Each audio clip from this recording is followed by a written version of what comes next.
All right, welcome to today's Explainer. We are diving into one of the absolute coolest concepts in business strategy, how to carve out a highly profitable niche for yourself without needing massive, world-dominating scale. If you've ever wondered how specialized companies not just survive, but literally thrive in the shadows of massive corporations, well, you're in exactly the right place. So let's start with a classic David versus Goliath scenario. It's a question that keeps countless business owners up at night. How do you win a price war when you definitely aren't a giant? Competing against these massive conglomerates, the ones with seemingly endless resources and gigantic economies of scale, it can cause some real existential dread. If a behemoth can outproduce you and underprice you, how do you even survive? Well, strategic frameworks give us a really effective answer. Okay, let's dive into this. Before we get into the pure tactics, let's look at the big picture of business-level strategy. Simply put, this is your blueprint for competing successfully and gaining a sustainable edge. It really just answers the fundamental questions. What are you offering, to whom, and how are you delivering it more efficiently than everyone else out there? Now, what's really interesting about this slide is our map for today.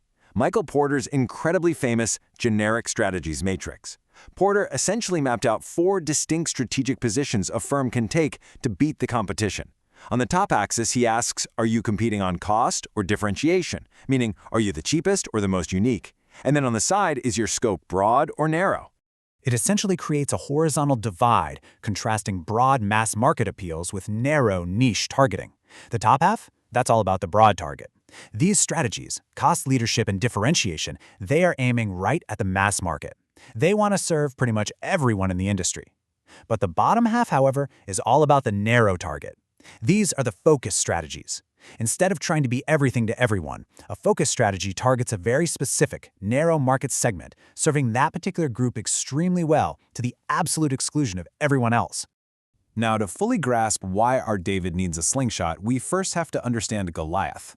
A classic cost leadership strategy aims for that broad mass market. Think of massive companies like Walmart. They succeed by achieving lower overall costs than rivals across a huge customer base.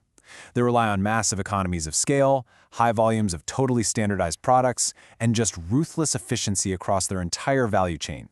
Outpricing a giant like that on a broad scale requires billions of dollars that, let's be honest, most of us just don't have lying around in the couch cushions. Let's move to and see how this builds. Section 2, Zooming In, the Power of Focus. So we transition away from the broad mass market to a highly targeted niche. This anchors us right down in the bottom left corner of Porter's matrix, the intersection of competing on cost with a narrow target. This is our specific destination for today's explainer, focused cost leadership, or simply cost focus. So the crucial point is securing a competitive advantage by serving buyers in a specific target market niche at a lower cost than your rivals. You aren't trying to be the cheapest option on earth, right? You are just ruthlessly optimizing to be the most cost-effective solution for a very specific, well-defined group of people. It's absolutely vital to emphasize that the avenues to achieving a cost advantage over rivals in a niche are exactly the same as those for broad low-cost leadership. The only real difference between a broad low-cost provider strategy and a focused low-cost strategy is the size of the target buyer group. That's it. Both require you to manage your costs down year after year. Both require extreme, obsessive efficiency. But the focuser applies these ruthless cost-cutting measures strictly within the tight boundaries of their chosen niche. So how do they actually do this? Well, you ruthlessly minimize non-essential value chain activities. You bypass anything that isn't absolutely critical.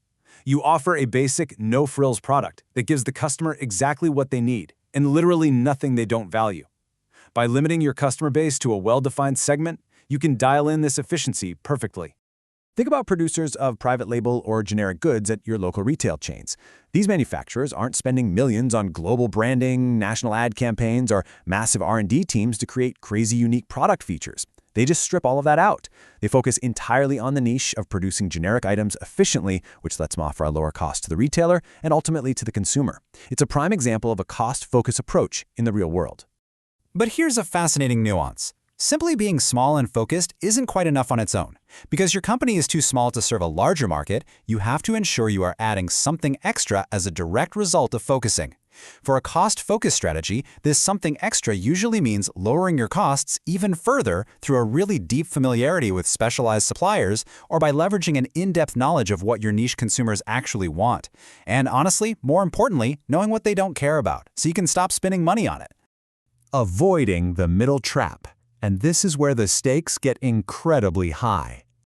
And this brilliantly illustrates the ultimate warning from the strategic literature about business failure. It warns, if a firm mixes its primary goal and source of competitive advantage and pursues both cost reduction and differentiation unsystematically, then it is said to be stuck in the middle. It's essentially a total absence of strategy.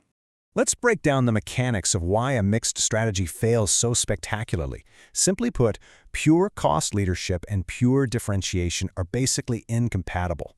If you try to offer highly unique, customized, premium features, which requires heavy investment in R&D and marketing, while simultaneously trying to be the absolute cheapest option on the market, you will literally rip your value chain apart. You lose your competitive edge entirely. A firm stuck in the middle is guaranteed to be outperformed.